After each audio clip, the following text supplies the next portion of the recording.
मुलबाळ नव्हते.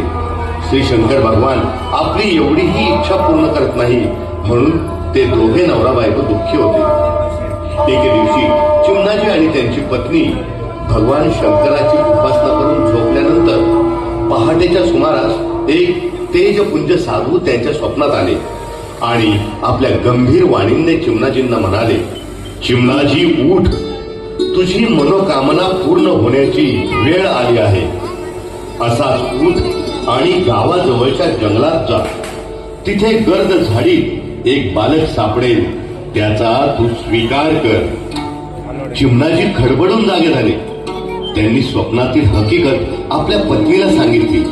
दोघेही पहाटे उठून भगवान शंकरांची पूजा करून ओम नमः शिवायचा जप करत जंगलाकडे चालू लागले.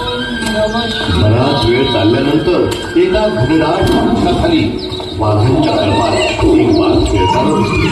त्या बाळाचे रक्षण एक नाग करत होता.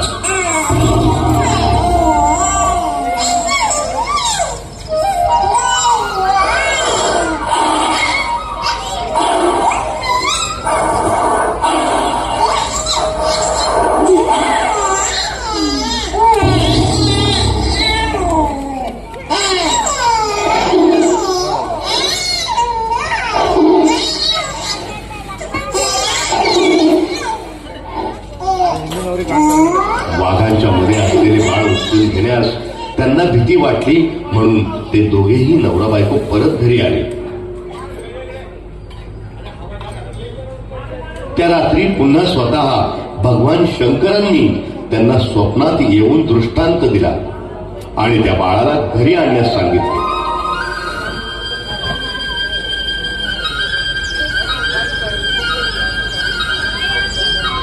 दुसऱ्या दिवशी पुन्हा वाघांच्या कळपात ते बाळ खेळताना दिसले.